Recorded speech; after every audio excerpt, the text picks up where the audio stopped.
दोस्तों, आज मैं आपको एक बूढ़ी माँ और एक जवान बेटे की कहानी सुनाने वाली हूँ, जिसको सुनकर ज़रूर आपकी आंखों में आंसू आ जाएंगे और आप रोने लगोगे। इसलिए ये कहानी को पूरा ज़रूर सुने।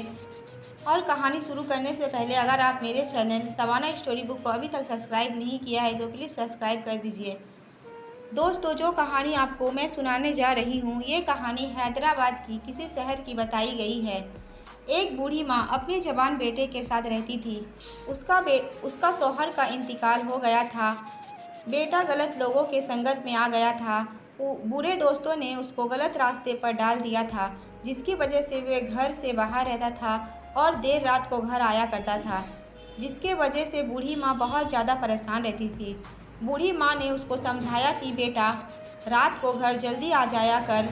मैं अकेले रहती हूँ, मुझे डर लगता है। हालात भी ठीक नहीं है। मैं तेरे बारे में सोच सोच कर परेशान रहती हूँ। जब तक तू घर नहीं आता तब तक मैं भी खाना नहीं खाती हूँ और मैं सो भी नहीं पाती हूँ। तू घर जल्दी आ जाया कर, देर ना किया कर। मगर बेटा माँ की बातों को कहाँ सुनने वाला था। वह एक कान से सुनता था और दूसरी कान से निकाल दिया करता था। बेटे ने माँ की कोई भी बात ना मानी और ऐसे ही देर रात तक घर आया करता था। एक रोज़ बहुत देर हो चुकी थी, पर बेटा अभी तक घर नहीं आया। बेचारी बूढ़ी माँ बहुत परेशान हो गई और सोचने लगी, आज क्या बात हो गई जो मेरा बेटा अभी तक घर नहीं आया। बेचारी बूढ़ी माँ हर वक्त दरवाजे की तरफ जाती और उसे खोलकर बाहर की तरफ झांकती, और जब वह उसे नहीं देखती तो फिर वापस अंदर आ जाती। ऐसे करते करते तकरीबन रात बीत चुकी थी। अब सुबह होने वाली थी। तभी अचानक दरवाजे पर किसी की दस्तक की आवाज़ होती है। माँ भागती हुई गई और दरवाज़ा खोला तो सामने देखा कि बेटा खड़ा हुआ था। माँ ने बेटे को देखकर ऊपर वाले का शुक्र अदा किया कि चलो देर हुआ तो क्या हुआ, मगर शुक्र है ऊपर वाली का कि मेरा बेटा सही सलामत घर लौट कर आ गया है। घर के अंदर आने के बाद बेटा ने कहा, माँ बहुत ज़ोर की भूख लगा है, मुझे रोटी चाहिए, भूख से मर रहा हूँ। उसने घर के अंदर आते ही चीखना चिल्लाना शुरू कर दिया। अच्छा बेटा, अभी लाती हूँ। मैंने अभी तक भी खाना नहीं खाया है। मैं पूरी रात तेरे इंतज़ार कर रही थी, लेकिन आज तू घर आने में इतनी देर क्यों कर दी। आज तू कहाँ चला गया था। मैं तेरे बारे में सोच सोच कर पागल हो चुकी थी। तो बेटे ने कहा, वो माँ, मैं अपने दोस्तों के साथ फिल्म देखने चला गया था। उसके बाद दोस्तों के साथ घूमने निकल गया, इसी वजह से लेट हो गया। तो माँ ने कहा, बेटा तू कैसे लोगों के साथ घूमता है। उन लोगों ने तुझे गलत रास्तों पर डाल दिया है। कितनी बार तुझे पुलिस भी पकड़ कर ले गई है। मैं लोगों को तेरे वजह से मुंह दिखाने के काबिल नहीं बची। मोहल्ले वाले कहने लगे हैं कि ये देखो, वह बदमाश की माँ है। कुछ तो ख्याल कर मेरा। तेरा बाप तो ऐसा नहीं था और ना ही तेरी माँ भी ऐसी है, तो फिर तू क्यों ऐसा करता है। माँ की बातें सुनकर बेटा चिल्लाने और चीखने लगा, बस कर, ज़्यादा ना नसीहत दे और फालतू की बातें ना कर। मुझे भूख लगी है, जल्दी से खाना दे दे। बेटा का यह रूप देखकर बूढ़ी माँ बहुत हैरान हो गई और वह सोच भी नहीं सकी थी कि उसका बेटा उससे इस तरह से कभी बात करेगा।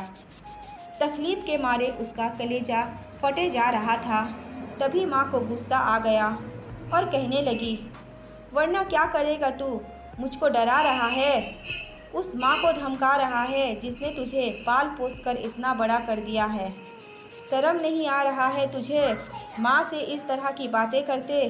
जा, आज नहीं देती खाना, आज तू भूखा ही सो जा, तुझको पता चलेगा तभी।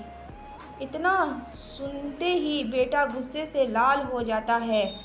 उसने एक जूता उठाया और माँ की तरफ फेंक दिया। वह तो अच्छा था कि वह जूता माँ को नहीं लगा, नहीं तो वो बेचारी वहीं पर गिर के बेहोश हो जाती। बेचारी बूढ़ी माँ डर गई और भागने लगी। तभी उसका बेटा दूसरा जूता उठाया और माँ को मारने के लिए पीछे पीछे भागने लगा। बेचारी माँ भागती हुई, घर भी तो बहुत छोटा था, आखिरकार वो वहाँ पहुँच गया और अपने माँ को पकड़कर जूते से मारने लगा। वो बहुत हाथ पैर मारी, लेकिन वह अपने जालिम बेटे से खुद को नहीं बचा पाई। तो बूढ़ी माँ के दिल से आह निकली और कहने लगी, या अल्लाह, ऐसे बेटे से अच्छा था कि तू मुझको बेटा देता ही नहीं। ये कैसा बेटा है जो माँ को जूते से मार रहा है। तू मुझे मौत दे दे, अब मैं ज़िंदा रहना नहीं चाहती हूँ। मुझे तू अपने पास बुला ले। और इसने आज अपनी माँ की तौहीन की है, इसको तो दुनिया में बर्बाद कर दे। माँ के ज़ुबान से ये बात सुनकर बेटा डर गया, लेकिन अब वह कर भी क्या सकता था। माँ के ज़ुबान से तो बर्दवा निकल चुका था। वह माँ को वहीं पर छोड़ दिया और खुद जाकर बिस्तर पर सो गया। माँ बेचारी वहीं पड़ी पड़ी रो रही थी और बेटा जाकर आराम से बिस्तर पर सो गया। थोड़ी देर बाद अचानक बेटे के पैर में दर्द होने लगा। उसने समझा कि मामूली सा दर्द है, अभी थोड़ी देर में ठीक हो जाएगा। दर्द बढ़ता ही चला गया। सुबह हुई तो उसका दर्द ज़ोरों से होने लगा। अब उसे यह दर्द बर्दाश्त नहीं हो रहा था और अब पैरों में सूजन भी आ गई थी।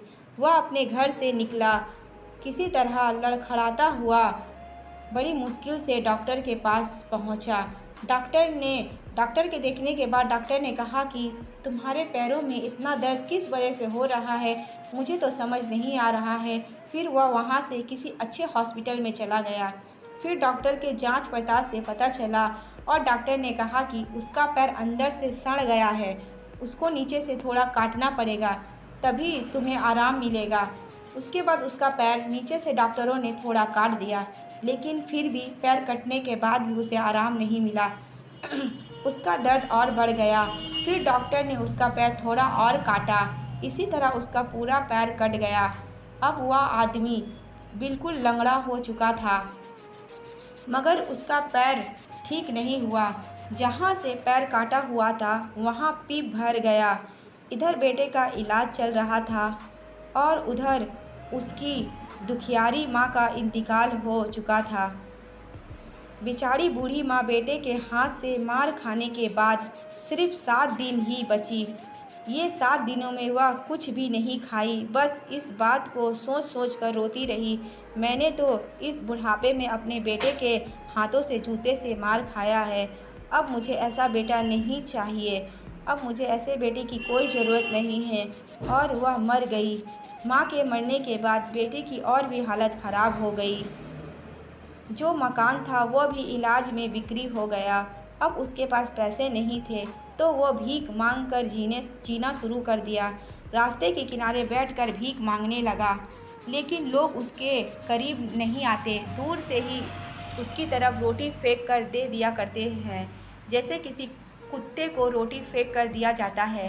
दोस्तों, माँ बाप राजी तो अल्लाह राजी। माँ बाप के पैरों में जन्नत होता है। माँ जन्नत होती है तो पिता उस जन्नत का दरवाज़ा होता है।